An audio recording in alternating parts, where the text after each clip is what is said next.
Bom dia, bem-vindas e bem-vindos. Namastê. Hoje é dia 1º de março de 2026, dia de continuar estudando Mokshadharma Parva, um trecho do Mahabharata. Obrigado pela participação de quem já está aqui ao vivo conosco. Quem está assistindo a gravação também, seja bem-vinda, seja bem-vindo. Fique à vontade para fazer seus comentários e observações da mesma forma.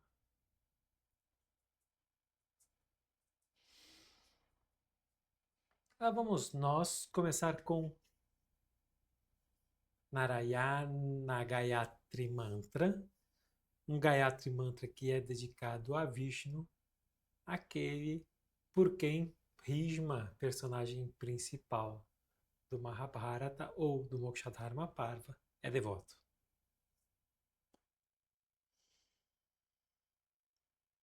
Om Narayanaya Vidmahe Vasudevaya Dhimahi Tano Vishnu Prachodaya. Om Narayanaya Vidmahe Vasudevaya Dhimahi Tano Vishnu Prachodayat.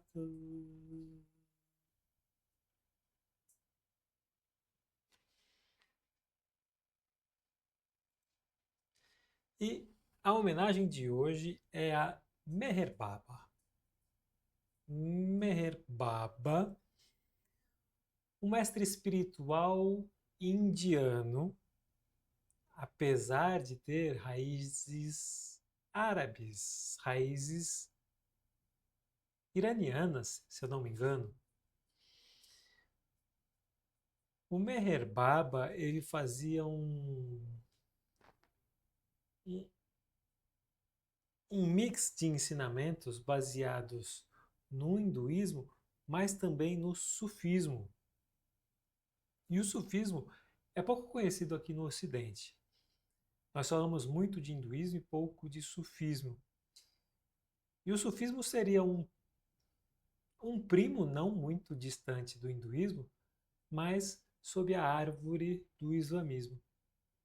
Então, o sufismo é o aspecto do Islã que fala sobre purificação do coração, sobre orientação de mestre espiritual, sobre união experiencial com a verdade absoluta.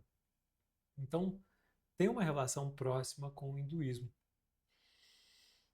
E o Meher Baba, sendo muçulmano, mas ao mesmo tempo nascido na Índia, conseguiu estabelecer essa união, essa relação próxima e foi marcado como um dos grandes mestres espirituais indianos, mas também iranianos devido às suas raízes.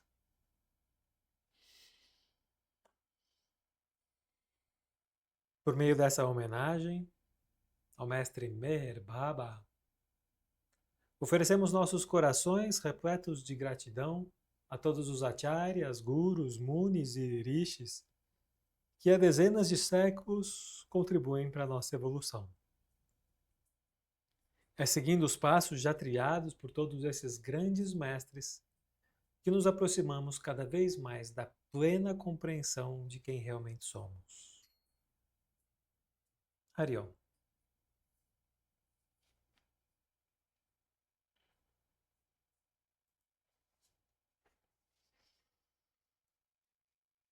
Vocês sabem que eu sempre gosto de colocar essa contextualização histórica no início das aulas, mesmo que elas sejam continuação, para não perdermos de vista que nós estamos estudando, em última instância, o Smriti, ou os textos mais modernos que fundamentam o hinduísmo.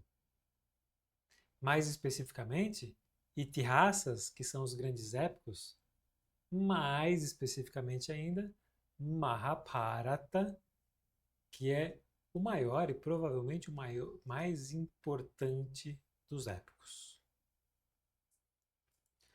Mahabharata dividido em 18 parvas, ou 18 livros, sendo que nosso estudo Mokshadharma Parva é a segunda metade do 12º capítulo, de Shanti Parva. E o que é Mokshadharma Parva? É o trecho da conversa entre Bhishma e Yudhishthira a respeito da doutrina da libertação, Mokshadharma, a doutrina de moksha, doutrina da libertação. Vocês lembram que Yudhishthira, junto com seus outros 4 irmãos Pandavas, ou seja, junto com Bhima, com Arjuna, com Nakula e Sahadeva, venceu a guerra de Kurukshetra. Venceu a grande guerra contra seus 100 irmãos Kauravas. E, claro, aliados de ambos os lados. E, após ter sido coroado o rei, Yudhishthira foi buscar a orientação de Bhishma, seu tio-avô. Tio-avô que, quando ainda muito jovem, abdicou de herdar o reino de seu pai, abdicou de se casar, justamente em nome da felicidade de seu pai Satyavati.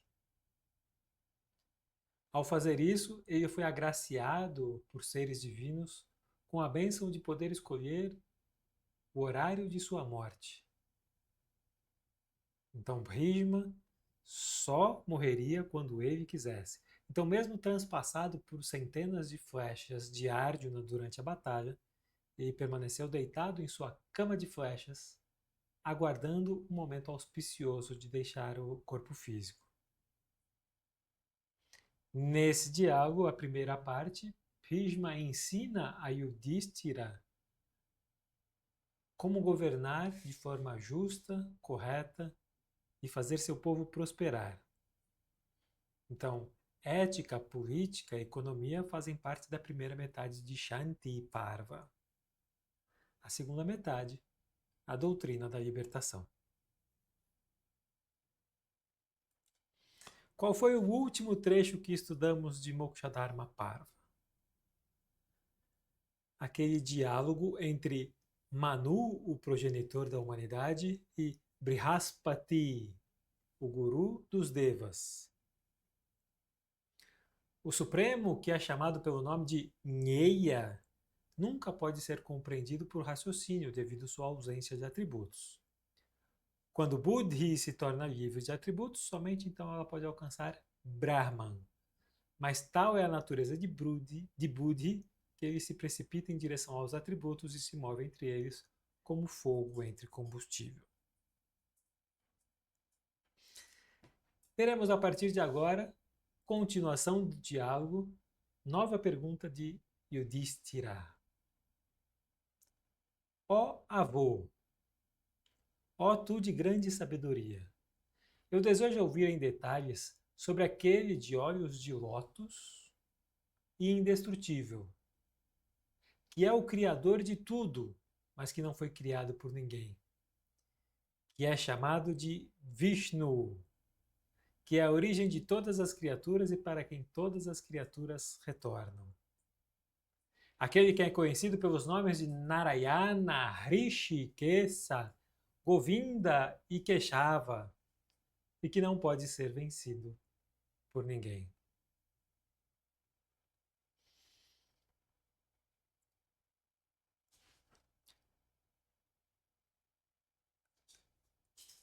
Especificamente esse trecho de Mahabharata é um texto Vaishnava, um texto vishnuísta, que reconhece Vishnu como a deidade absoluta.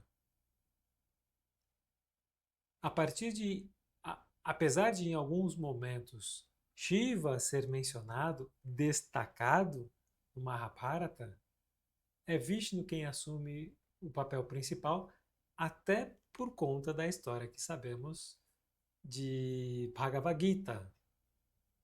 Krishna tem um papel central em Mahabharata, e Krishna, sendo um avatar de Vishnu, denota o caráter Vaishnava do Mahabharata. Aquele que é conhecido pelos nomes de Narayana. Narayana, o refúgio dos homens. Hrishikesa, o controle de Krishna sobre os sentidos. É assim que Arjuna chama Krishna por algumas vezes na Bhagavad Gita. Hrishikesa, aquele que dominou seus sentidos. Govinda, aquele que agrada as vacas. Keshava, aquele de longos cabelos. Keshava Madhava Govinda Bolo. Keshava Madhava Govinda Bolo. E aquele que não pode ser vencido por ninguém. E esse não pode ser vencido por ninguém tem duas interpretações, né? Nós podemos interpretar como o Vishnu guerreiro, aquele que assume avatares para lutar bravamente contra inimigos, como é o caso de Varaha, como é o caso de Narasimha, como é o caso do próprio Krishna.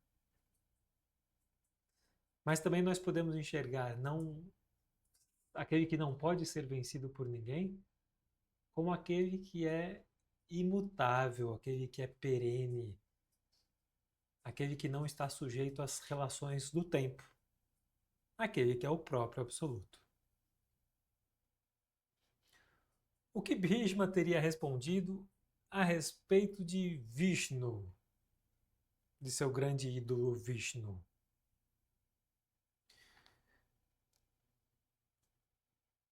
Essa história que Bhishma está contando aqui, ele menciona no começo do capítulo que ele ouviu de 3 pessoas. De Parashurama. Parashurama, um dos avatares do próprio Vishnu. Vocês lembram Parashurama, o Brahmana que derrotou os Kshatriyas? Narada. Narada, o ser celeste que leva a comunicação entre os 3 mundos, que tem livre trânsito entre os 3 mundos. E Vyasa, o próprio autor do Mahabharata.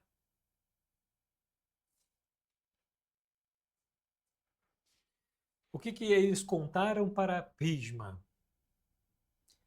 Vishnu é o senhor de todos os seres. É Paramatman, ou seja, o Atman superior.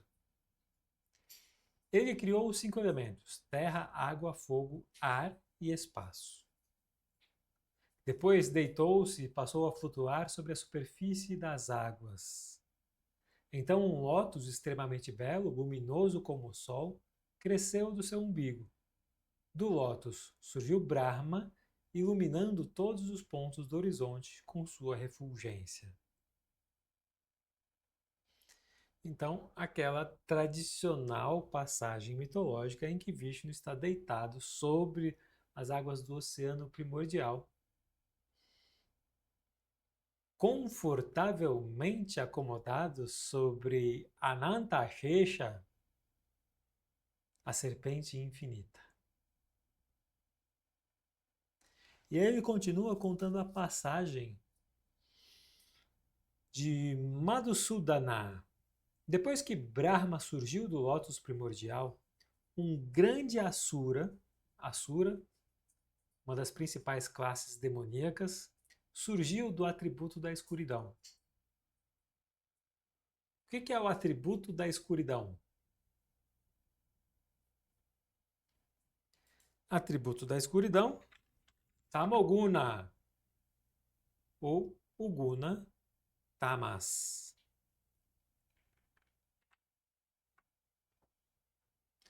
Então, Da ignorância, da ilusão, surgiu Madhu. O principal de todos os seres, então, Vishnu, para proteger Brahma, matou aquele Asura feroz de atos violentos. A partir daquela morte, Vishnu passou a ser conhecido pelo nome de Madhusudana. Madhusudana. E Bhishma depois continua narrando a história ouvida de Parashurama, Narada e Vyasa. Parashurama, Narada e Vyasa.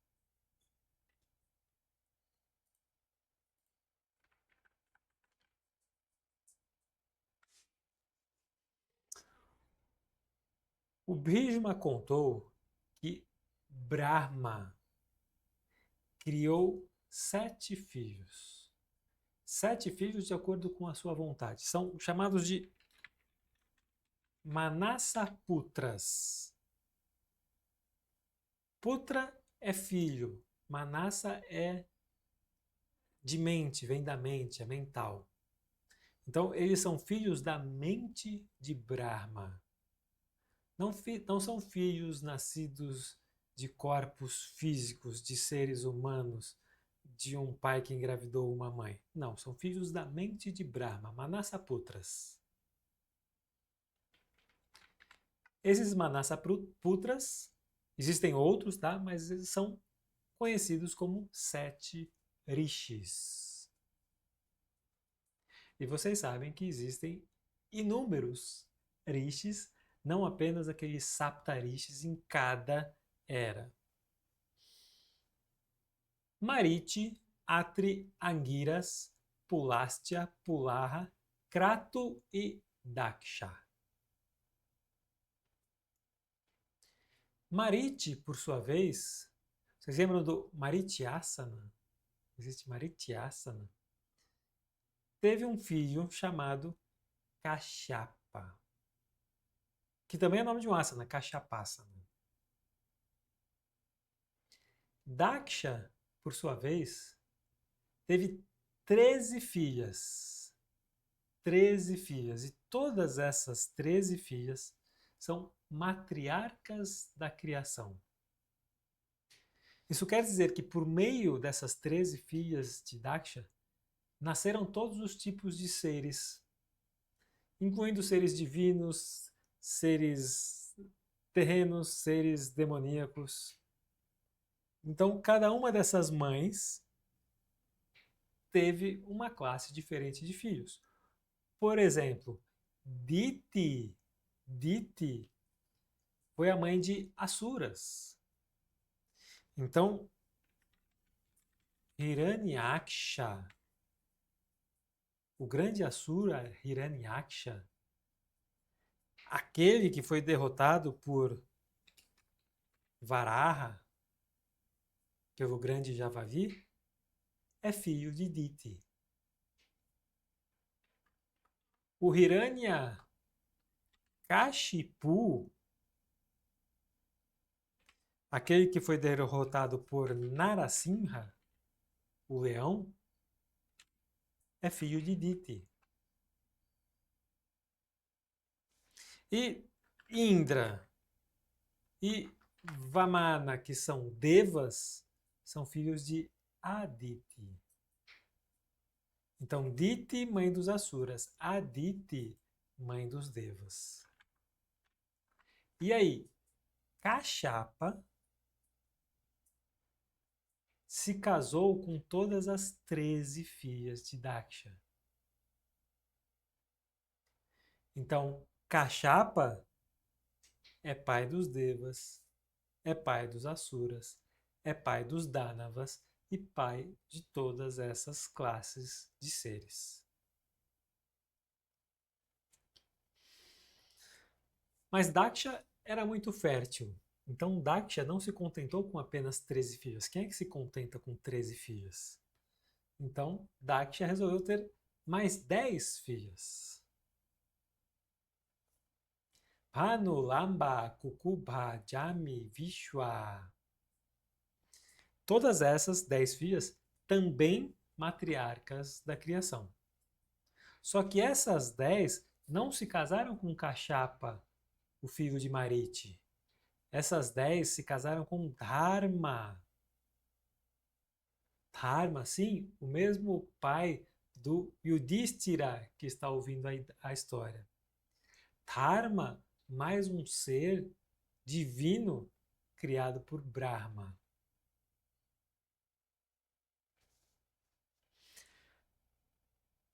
Dessas 10 esposas, tem um episódio muito conhecido, e não por acaso eu vou lembrá-los e lembrá-las, vocês já vão entender por quê. Vasu. Vasu teve 8 filhos com Dharma.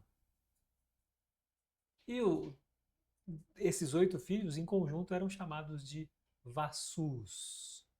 O mais velho, Prabhasa. E certa vez, Prabhasa e seus 7 irmãos resolveram roubar uma vaca sagrada de Vasista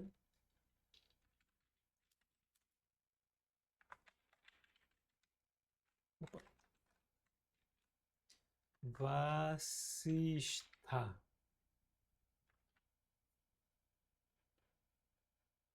Só que foram pegos pelo sábio. O sábio descobriu que os 8 Vasus haviam roubado a sua vaca sagrada. O que é que vocês imaginam que Vasista teria feito com os Vasus? Lançado uma maldição. É claro, como sempre acontece. Ô, gente, peraí que o chat estava... A janela do chat estava atrás de uma outra janelinha aqui e eu perdi algumas mensagens de vocês. Desculpa, desculpa, desculpa, desculpa, desculpa. A Rafa está perguntando aqui se esses 7 rishis, esses 7 Manasaputras, são os Saptarishis. Não são os Saptarishis, mas eles são da mesma classe divina dos Rishis. Rishis é uma classe divina, assim como tem a classe dos Devas, a classe dos Asuras, dos Manus, tem a classe dos Rishis. Não, Rishis não são humanos, são seres divinos. E aí, em cada era, são nomeados aqueles Saptarishis. Mas aqui, não. Tanto que Vasista está sempre presente entre os Saptarishis, o Kashyapa está sempre presente entre os Saptarishis. Então, os Saptarishis são descendentes desses Manasaputras, que são os rishis iniciais. Mas que também são 7, né? Outra pergunta. Esse Daksha é o pai de Sati? Sim, é o pai de Sati. Sim, o pai de Sati é um rei que também é um ser celestial, que atravessou eras e gerações e gerações. Então nós estávamos falando aqui dos Vasus, filhos de Vasu, que é um... Vasu, portanto, uma irmã de Sati, dependendo da geração que você está utilizando. Filhos de Vasu e Dharma, nasceram 8 Vasus, o Prabhasa e 7 irmãos, que roubaram a vaca Nandini do sábio Vasista. O que Vasista fez quando descobriu? Amaldiçoou os Vasus. Vocês não serão mais seres divinos por uma vida inteira. Vocês estão condenados a nascer na Terra como humanos e a ter uma vida de sofrimento miserável como um ser humano. Os Vasus ficaram aterrorizados com a ideia de nascer como humanos e de passarem uma vida inteira de sofrimento. pediram perdão, suplicaram pelo perdão do sábio Vacista, que, acreditem ou não, mostrou compaixão. Não completa. Ele falou, então tá bom. Vocês sabem que eu não posso retirar maldições. Então, vocês 7 mais novos terão uma vida muito curta de sofrimento. Com exceção de Prabhasa, que você sim vai viver uma vida inteirinha. E aí vamos fazer uma ponte para outra história, que foi a história em que Ganga, a divina Ganga, se casou com o rei Shantanu. A essa altura, as fichas de vocês já começam a cair.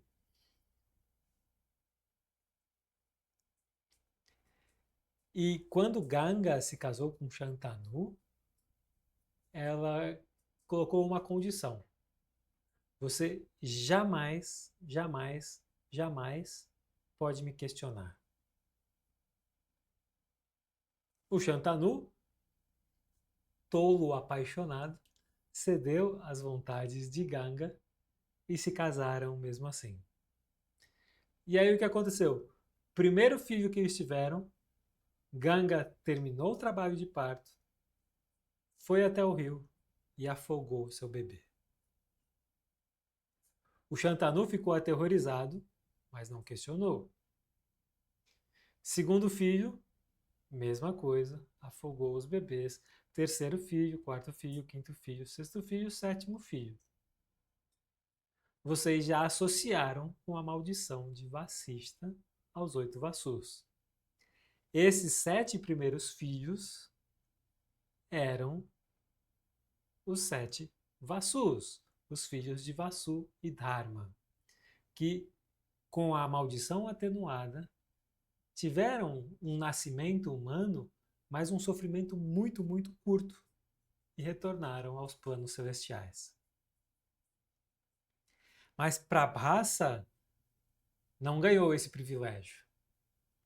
E aí, não coincidentemente, quando o 8º filho nasceu, o Shantanu não aguentou e foi questionar Ganga.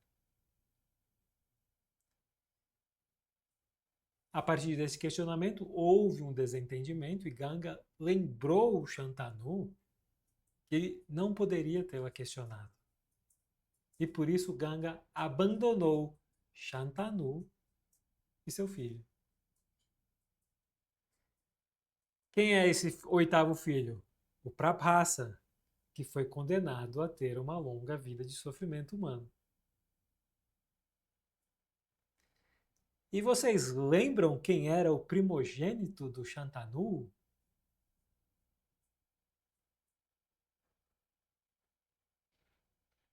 Vou lembrá-los e lembrá-las. Depois de muito tempo desse episódio, o filho de Shantanu, o novo Prabhasa, já era crescido quando Shantanu se apaixonou por Satyavati. Boa, Aline! Eu só não vou falar na aula ao vivo para não dar spoiler. É ele mesmo. O Shantanu se apaixonou por Satyavati.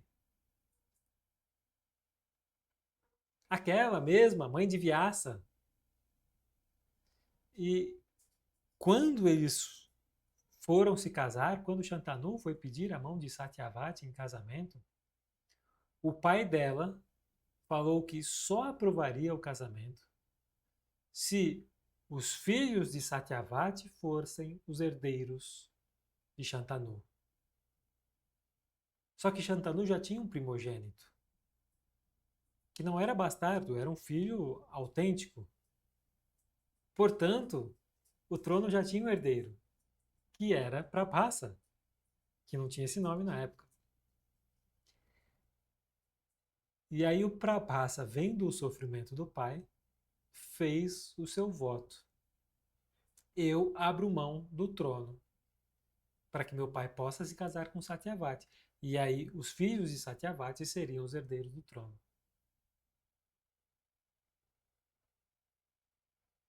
O pai da Satyavati, ainda questionou essa reencarnação de Prabhasa.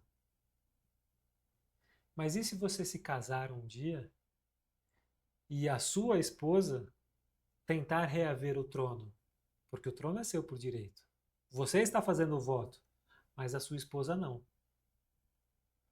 Aí falou, então eu estendo meu voto para que eu viva em Brahmacharya, para que eu abdique de qualquer relacionamento com mulheres, portanto, assim eu nunca vou casar, assim a herança do trono dos filhos de Satyavati nunca estarão ameaçadas.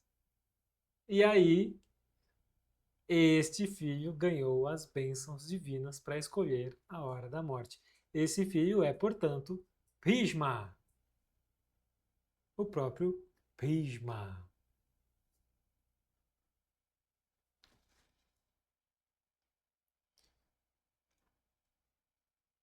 Muito bem.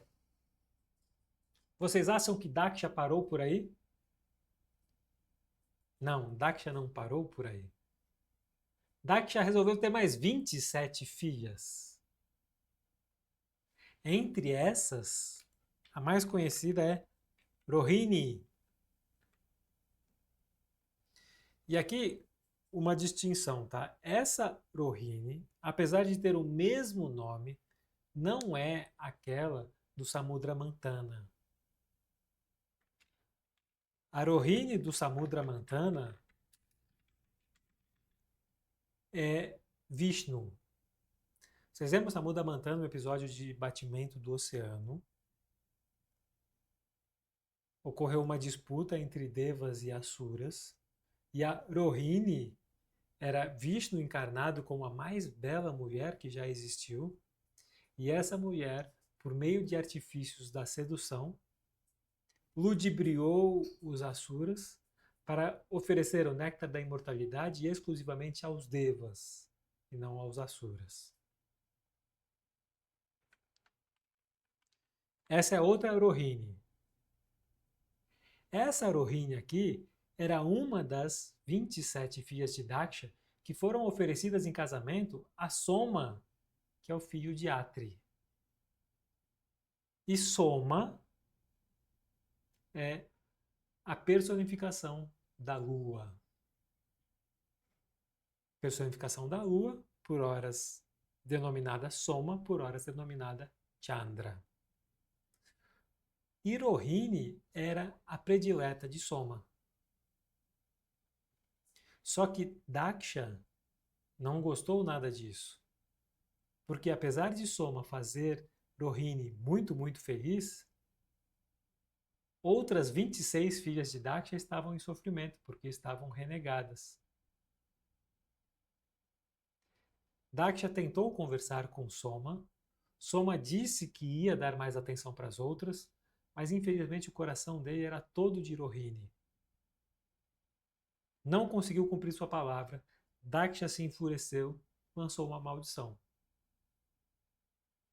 Você, Soma, enquanto lua, todo brilhante, poderoso no céu, você vai perder o seu brilho, você vai perder toda a sua vitalidade até desaparecer. E aí foi então que Shiva interveio e, como vocês sabem, maldições não podem ser quebradas, mas Shiva conseguiu atenuar a maldição. Então, sempre que Soma está prestes a desaparecer por completo, ele ganha vitalidade de Shiva. E assim volta a seu esplendor. Mas aí a maldição cumpre seu papel novamente e ele volta a desaparecer gradualmente, até que a força de Shiva faz Soma brilhar novamente e assim teriam sido criadas as fases da Lua. E ainda nesse capítulo, o Bhishma continua contando que Vishnu criou vários e vários outros devas, inclusive com algumas pequenas historinhas de alguns deles. Mas vamos seguir, não agora com a classe dos devas, e passando ao restante da criação. Madhusudana, ou seja, Vishnu, aquele que derrotou o demônio Madhu, que queria derrotar Brahma. Madhusudana também criou o dia e a noite, e as estações em sua ordem. Primavera, verão, outono, inverno? Não, as 6 estações na Índia, que incluem o período de frio e o período de chuvas, além dessas 4 estações. Possuidor de energia abundante, criou os Vishwas. Vishwas são espécies de devas, mas que mantêm a ordem cósmica, que mantém o arranjo dos planetas, dos corpos celestes, não só daquilo que nós conhecemos como planetas. Vishnu criou também o céu com suas nuvens e a terra com todas as coisas sobre ela. Então, o altamente abençoado Krishna, vejam que aqui ele está utilizando Krishna como sinônimo de Vishnu e não apenas como um avatar de Vishnu. O altamente abençoado Krishna ou Vishnu criou de sua boca uma centena de brahmanas principais. De seus 2 braços ele criou uma centena de kshatriyas. De suas coxas uma centena de vaishyas. Então criou de seus 2 pés uma centena de shudras. Ora, estamos falando das 4 castas: brahmanas, kshatriyas, vaishyas e shudras. Muitos Puranas descrevem como as 4 castas terem sido originadas do corpo de Brahma e não do corpo de Vishnu. Aqui no Mahabharata, a versão é diferente. Foi Vishnu quem criou, a partir de sua boca, a partir de seus braços, a partir de suas coxas e a partir de seus pés, cada uma das 4 castas. Ué, mas não são 5 castas? Onde estão os Dalits?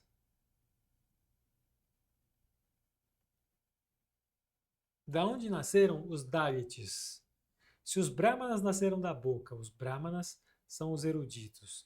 Se os Kshatriyas nasceram dos braços, os braços são os guerreiros e reis.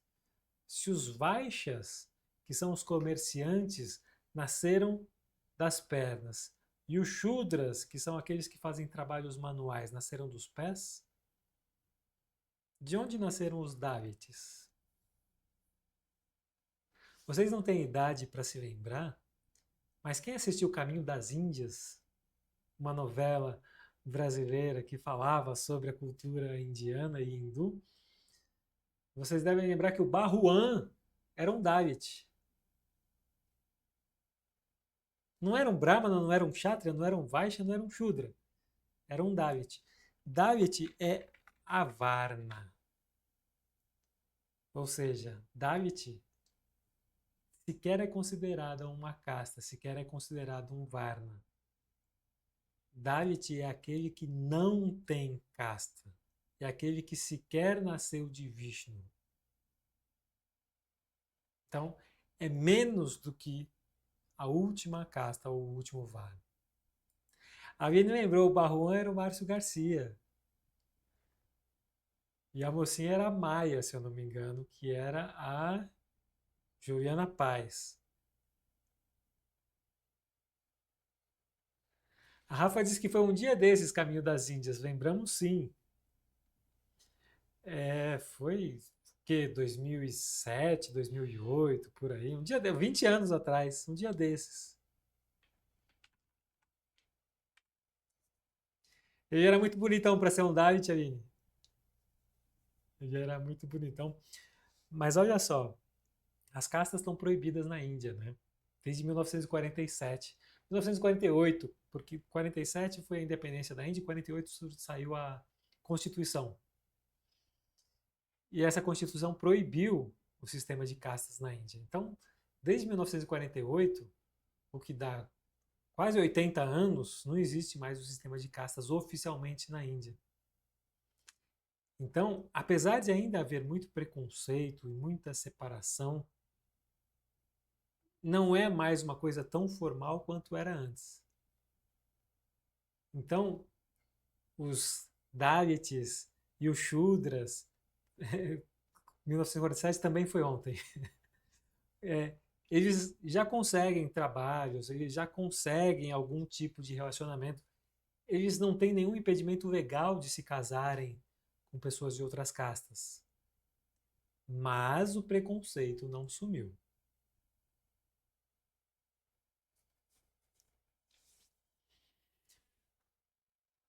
Mas voltando aqui, depois de criar esses 4 varnas, essas 4 castas, possuidor de grande mérito ascético, o matador de Madhu, que é Madhusudana, que é Vishnu, criou assim as 4 classes de homens e tornou Brahma o senhor e soberano de todos os seres criados. Então, se em uma versão Brahma teria criado as 4 castas, nesta versão do Mahabharata, Vishnu criou as 4 classes, as 4 varnas, e tornou Brahma o senhor delas. De esplendor incomensurável, Brahma veio a ser também o expositor do conhecimento dos Vedas. Vocês devem se lembrar que em muitas ilustrações de Brahma,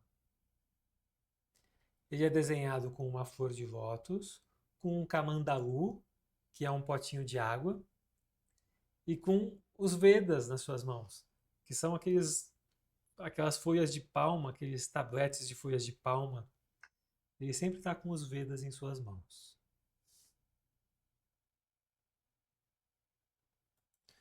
Continuando.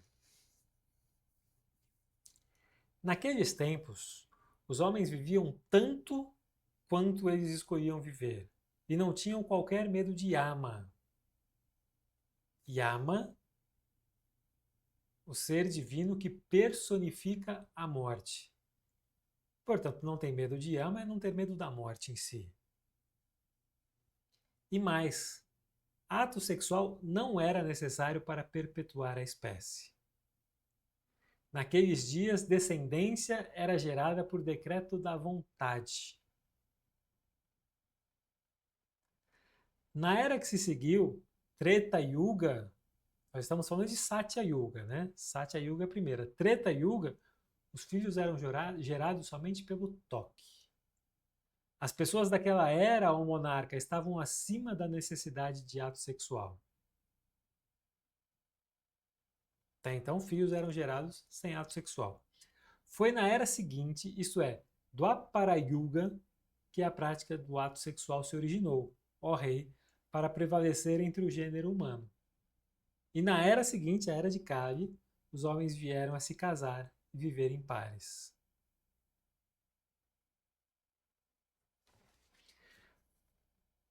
Parece ou não para vocês uma crítica ao casamento?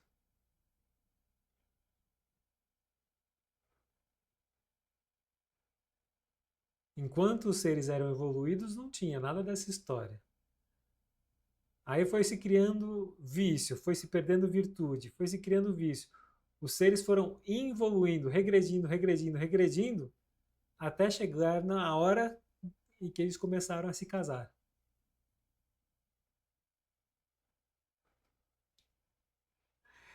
E eu digo isso porque em outros trechos do Mokshadharma Parva, eu não sei, eu acho até que eu não trouxe aqui para esse resumão que nós estamos fazendo, mas em outros trechos o Bhishma fala muito de Brahmacharya.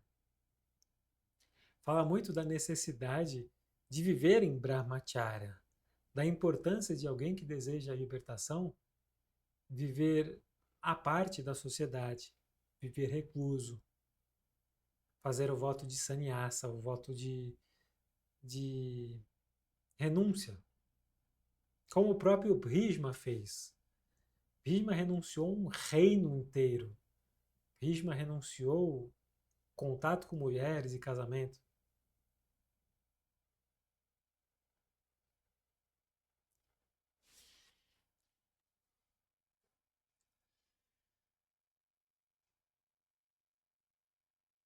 Aqui só lembrando, né, as 4 fases: Satya Yuga, Treta Yuga, Dwapara Yuga e Kali Yuga.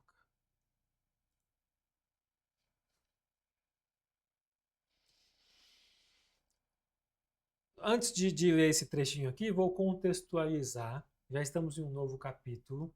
E aí o Yudhishthira pede que Bhisma conta sobre Vishnu, quando Vishnu assumiu a forma de um animal feroz. E aí o Bhisma contou essa história, contou que existia uma classe de seres chamados de Danavas. Assim como existem Asuras, assim como existem Rakshasas, existem também Danavas, que são seres demoníacos, e esses seres estavam absolutamente poderosos e aterrorizavam os Devas, que por sua vez foram pedir ajuda para Brahma. E aí isso aqui é Brahma contando aos Devas. Possuidores de grande poder e repletos de orgulho, os Danavas não sabem que Vishnu assumiu a forma de um javali. E aquela divindade suprema, se apressando para o local abaixo da terra, onde estão os Danavas, matará eles todos. Então, Varaha é aquele mesmo avatar de Vishnu que derrotou Hiranyaksha quando ele havia sequestrado Prithvi e levado para o fundo do oceano. Então ele fez isso para atrair Vishnu. Vishnu assumiu a forma de um javali, resgatou Prithvi, resgatou a terra, trouxe para a superfície. E aí Hiranyaksha, que era um asura muito poderoso, tentou matar o javali, mas foi derrotado por ele. Esse mesmo javali desceu as terras, desceu abaixo da superfície da terra, a mundos inferiores, e encontrou lá o local onde os Danavas moravam, como se fosse o quartel-general dos Danavas, esses seres demoníacos. Tinham milhares e milhares e milhares de Danavas que tentaram imediatamente prender o Varaha. Tentaram segurar, tentaram agredir, tentaram fazer de tudo. E o Varaha não se movia.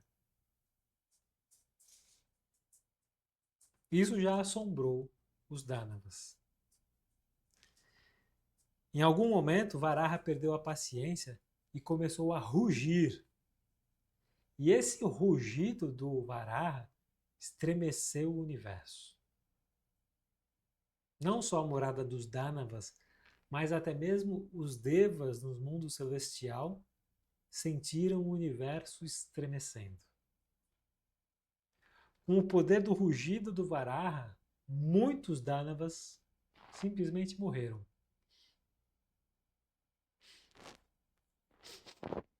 Perdão, só um segundo.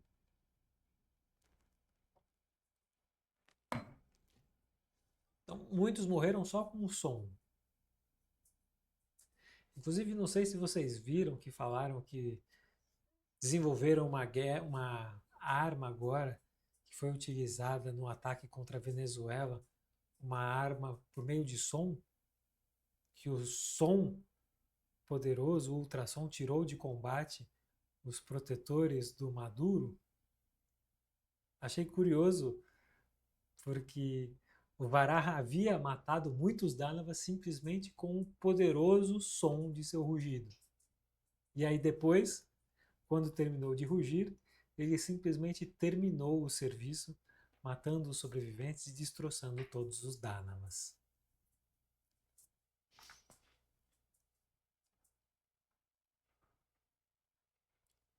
Agora a gente sai um pouquinho dessas personificações de Vishnu e vai para uma outra história, um outro capítulo, em que o Bhishma conta que um sábio estava conversando com seu discípulo.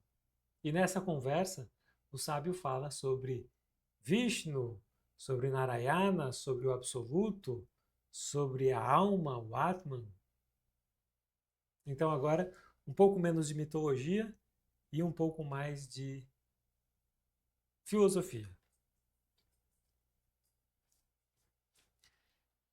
Vasudeva é a causa suprema do universo. Ele é a origem dos Vedas.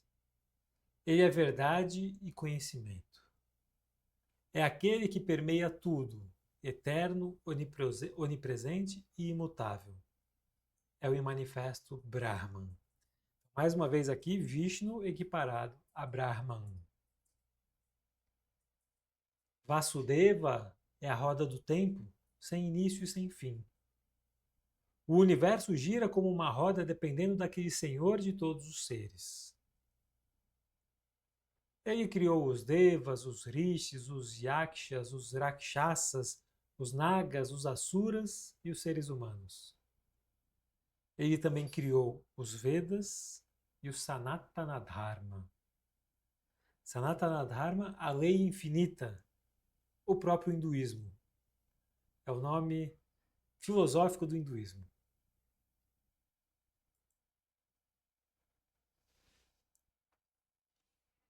Tendo reduzido tudo à não existência, ele cria Prakriti mais uma vez, no início de cada vida de Brahma. A partir daí, as criaturas começam a existir, assim como o conhecimento das regras e deveres que tem por objetivo regulamentar o curso do mundo. No fim de cada Mahayuga, os Vedas desaparecem. Pela graça de Vishnu, os grandes rishis, através de suas penitências, de seu tapasya, readquirem os Vedas e as escrituras perdidas.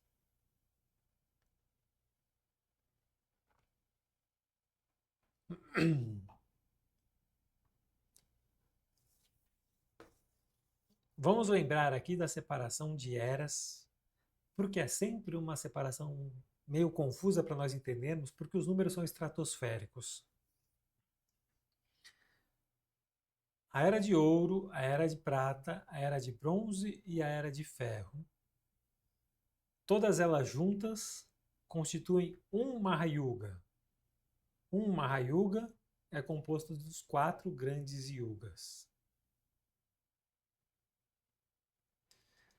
Cada vez que se passam 1000 Mahayugas, nós temos um dia de Brahma.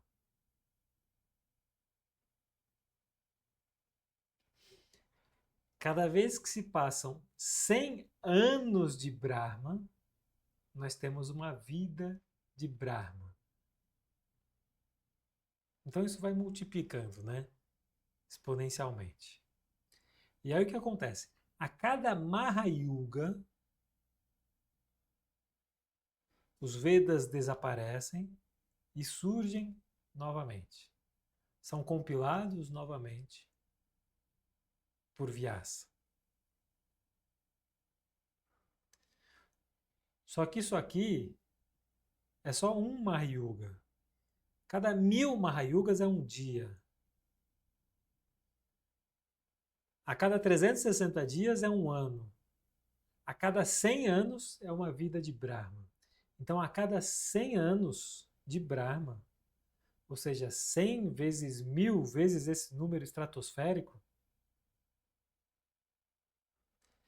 ocorre o Mahapralaya, que é a grande dissolução. Nessa dissolução, o mundo, o universo inteiro é destruído, inclusive os Devas, incluindo o Brahma. Brahma desaparece. Só resta o absoluto. E aí depois de algum tempo, Vishnu, a partir do seu umbigo, dá origem novamente a Brahma, que por sua vez vai dar origem ao universo. A cada dia de Brahma, ou melhor, a cada noite de Brahma, o universo é dissolvido, mas os devas permanecem. Brahma permanece, aguardando a criação de um novo universo. Mas a cada vida de Brahma, absolutamente tudo é dissolvido.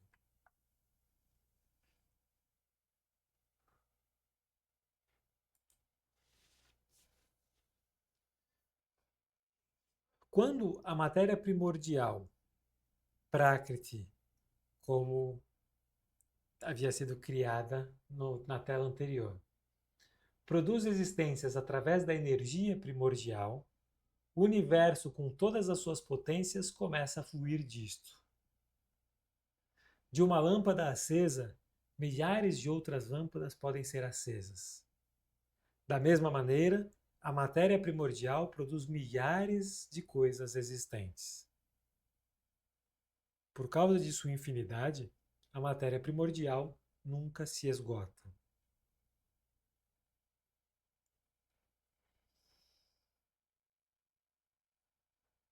Brahman, o absoluto, ou Vishnu, como Mahabharata está escrevendo, criou Prakriti. E criou Prakriti, tornando-a infinita. Ela não está dependendo do tempo e ela não tem limite de produção de matéria. Todo o universo está contido em Prakriti. Possivelmente, multiversos estão contidos em Prakriti.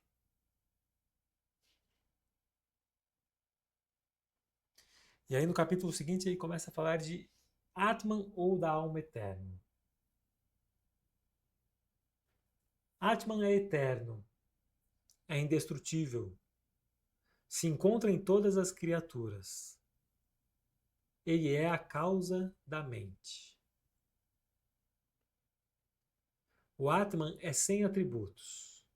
Esse universo que nós percebemos, o que quer dizer aqui sem atributos? Sem os gunas, tá? Ele não é afetado pelos gunas.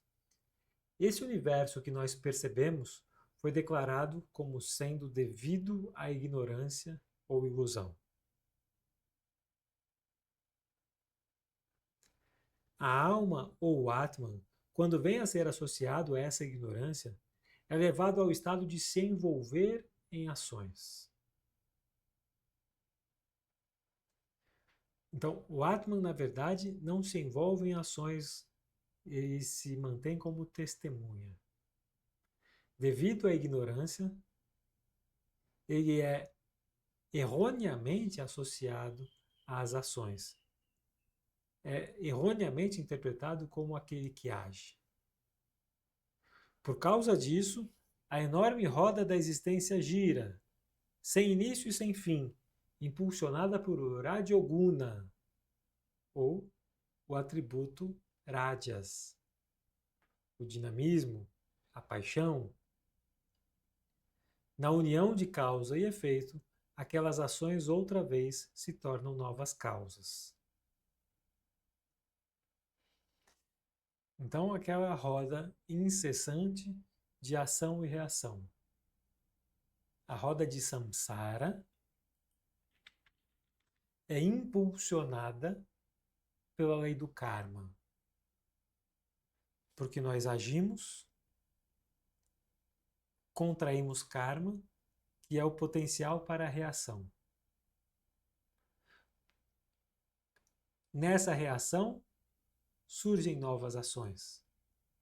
Consequentemente, surge mais karma, surgem novos potenciais de reação, e assim nós ficamos presos na roda do karma, na roda de samsara, sem conseguir consumir completamente o karma.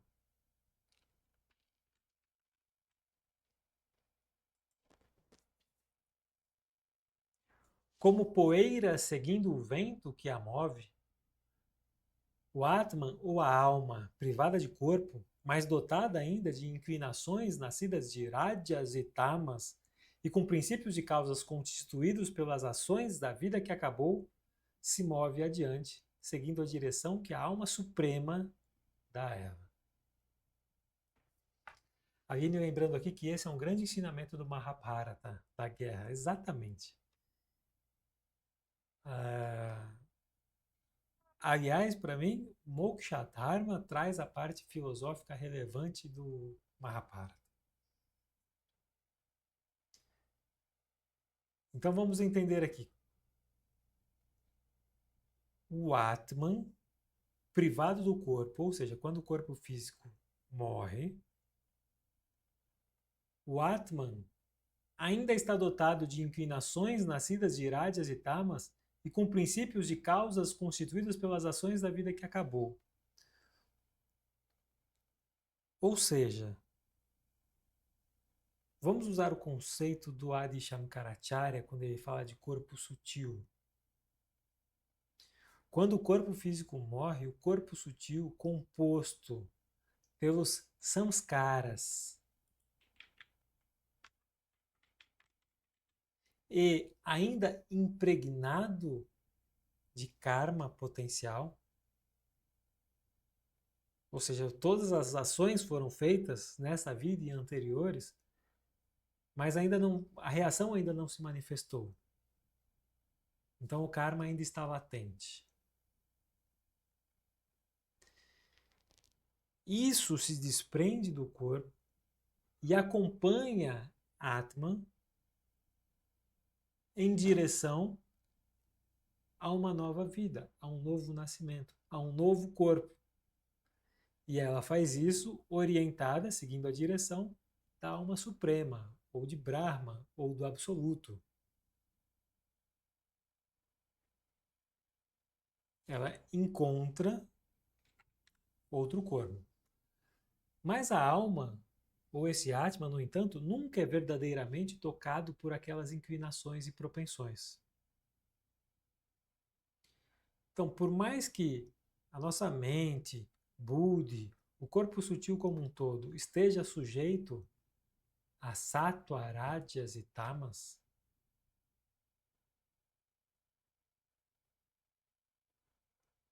o Atman não está sujeito a isso. Por mais que o karma esteja impregnado no corpo sutil, o Atman é independente disso. O Atman é imutável. A alma é perene. A alma não está sujeita às ações do karma. A alma não está sujeita à influência dos gunas. Ela nunca é verdadeiramente tocada por aquelas inclinações e propensões.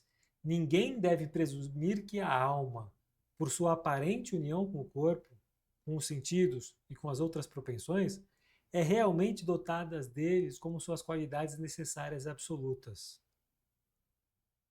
A alma deve ser considerada como existente em sua própria natureza. A alma não depende. As qualidades, as inclinações, as propensões não são qualidades necessárias absolutas para a existência da alma, do Atman. O Atman existe por si só. O Atman é uma parte, é um aspecto do absoluto, do todo.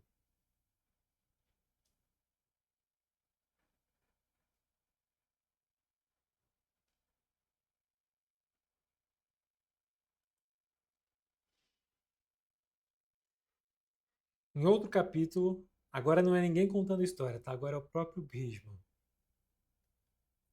Possuidora de corpo, uma pessoa por insensatez e dotada de ira e cobiça e todas as propensões nascidas de irádias e tamas, se torna ligada aos objetos mundanos. Alguém, portanto, que deseja destruir sua conexão com o corpo, nunca deve se entregar a ações impuras. Deve criar, por meio de suas próprias ações, um caminho para alcançar a emancipação.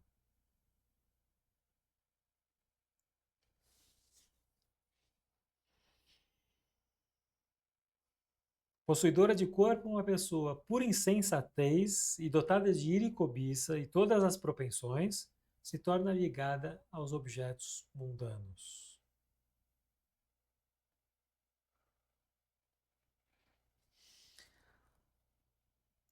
Impulsionada por tamas, que é a ignorância, a ilusão, impulsionada por rádias, que é a paixão, que é a raiva, que é o apego, nós ficamos aprisionados no mundo material.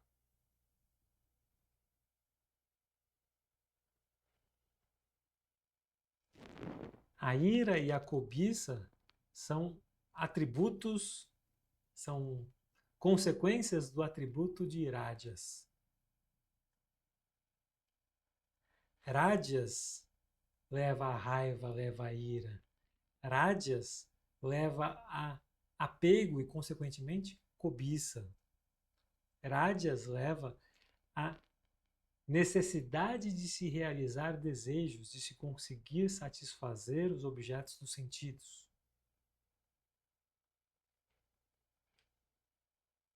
E isso, combinado a tamas, combinado à ignorância, nos torna presos.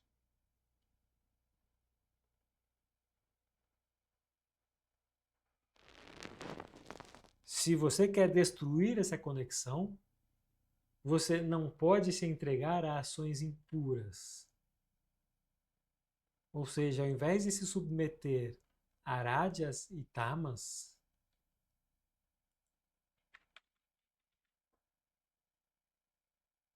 são ações sattva que você deve realizar. Buscando a pureza, buscando a clareza, buscando o equilíbrio perfeito, buscando uma mente mais pura, buscando o conhecimento.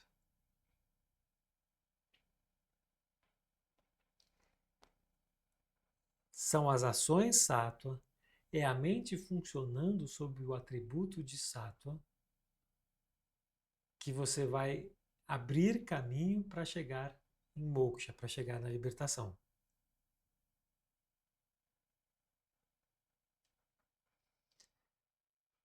Quando você chegar lá, será necessário abdicar também de sattva. Mas até lá, ele é necessário para purificar, para desprender, para desapegar.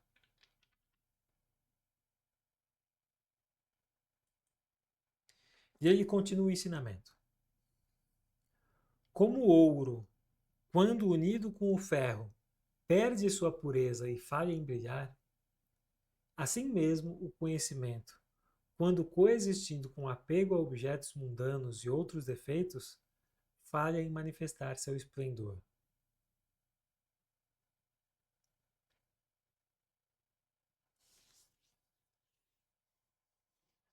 Mais uma das metáforas de Bhishma. Enquanto você não consegue separar o ouro dos outros materiais, ele não brilha. O ouro só brilha quando está puro ou mais puro do que quando normalmente encontrado na natureza. Então, esse conhecimento real, verdadeiro, absoluto que todos nós buscamos, passa necessariamente por desapego do mundo material, por desapego a objetos mundanos, por ira, por cobiça, que o Bhishma estava mencionando. E aí, lembrando que apego a objetos mundanos é diferente de usufruto do mundo material. Pelo menos na minha visão, isso não quer dizer que ele esteja sugerindo que você abandone a sua casa, abandone sua família, pegue uma cuia e vá para o meio da floresta.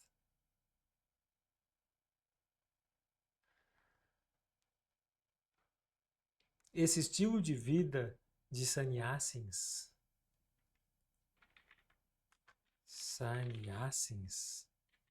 que são renunciantes absolutos,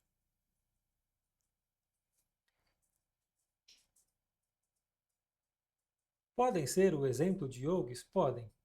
Mas eles podem também ser exemplos metafóricos do que nós devemos fazer em nossas vidas.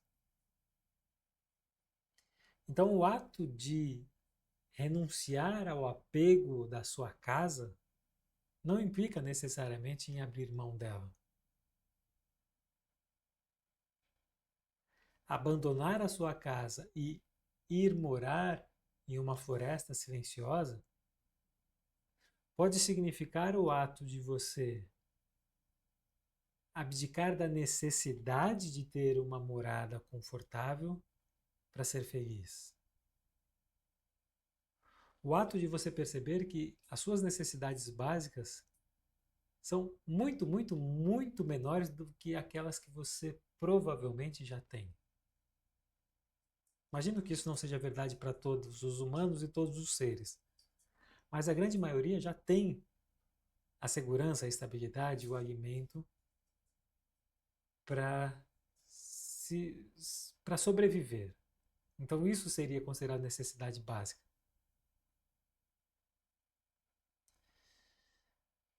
A partir do momento que você compreende isso, que você compreende a casa que você mora como um luxo do mundo material, você não depende dele para viver, você não depende dele para buscar a felicidade que existe dentro de si mesmo ou de si mesma.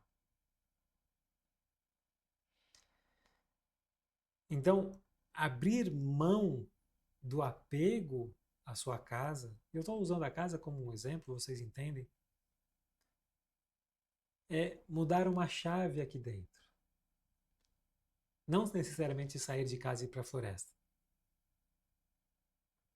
Mas é perceber que a morada do absoluto não é a sua casa, não é o seu quarto, não é a sua cama. A morada do absoluto é o seu coração. Onde quer que você esteja, o absoluto estará contigo e, consequentemente, aquela felicidade plena, perene e incondicionada estará dentro de você. O conhecimento da verdadeira realidade existencial está sempre dentro de você. Não é preciso buscar em livros, não é preciso buscar em professores, não é preciso buscar no YouTube. E a Aline está lembrando aqui dois pontos muito importantes, Aline. Você pode, inclusive, ficar apegado à floresta.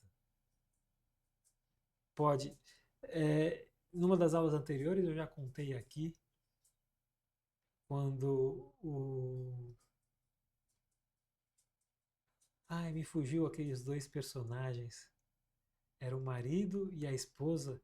A Rafa falou que gostava muito dela, a esposa, que era uma sábia iluminada, e o marido tentando seguir os passos dela e não conseguia. Me fugiu o nome dela agora. Está lá no Yoga Vasista. Enfim,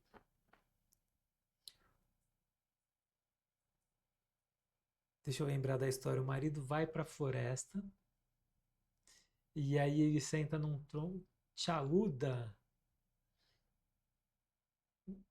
Não bateu. Não deve ser chaluda, porque não caiu aqui. Mas pode ser algo parecido.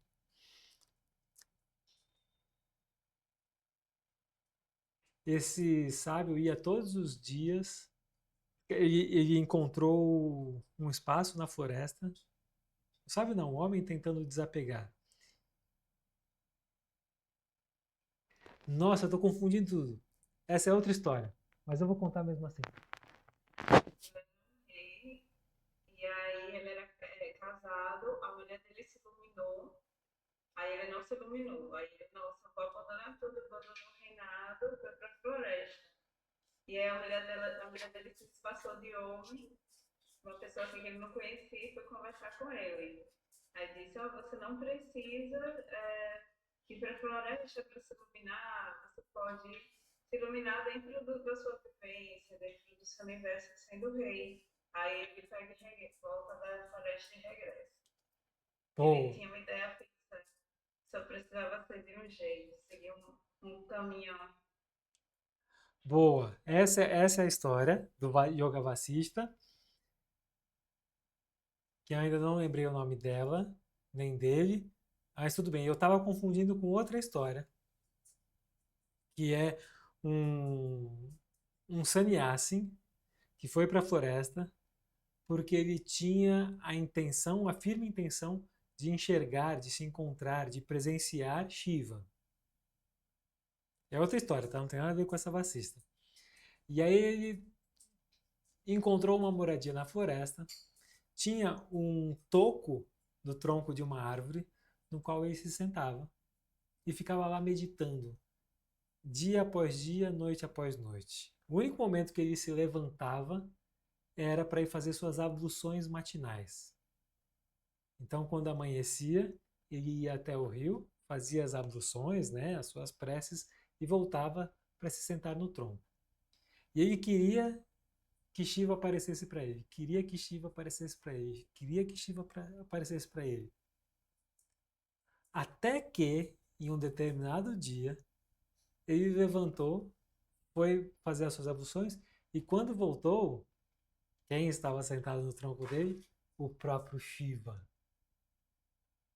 Aí ele olhou para aquele homem forte, de cabelos longos, coberto de cinzas, assim.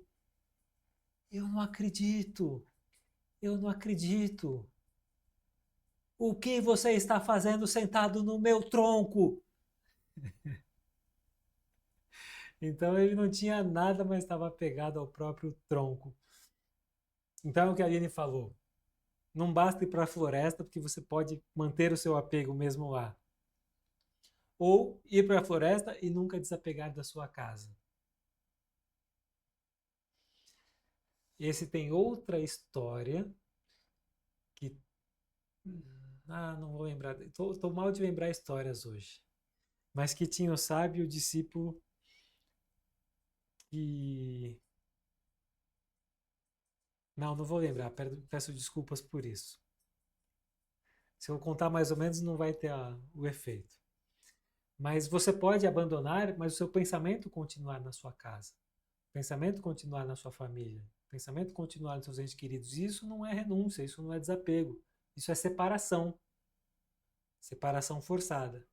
A renúncia total e absoluta é aquela que você faz aqui dentro.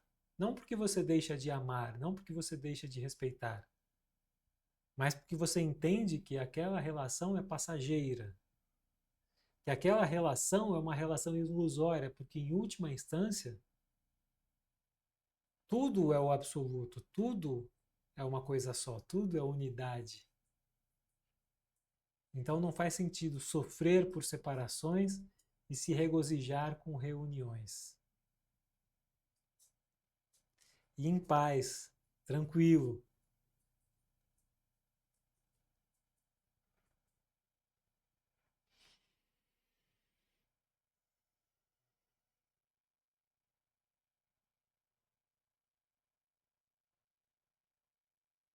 Não consigo lembrar da história. Eu vou lembrar depois e na aula seguinte eu trago para vocês.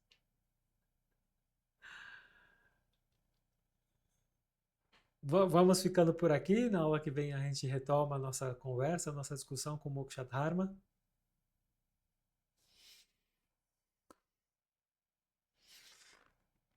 Até porque se eu continuar, eu vou me esquecer de outras histórias e hoje não está sendo um dia inspirador para histórias. Então, Harion Tat Sat, obrigado pela colaboração e até a próxima aula.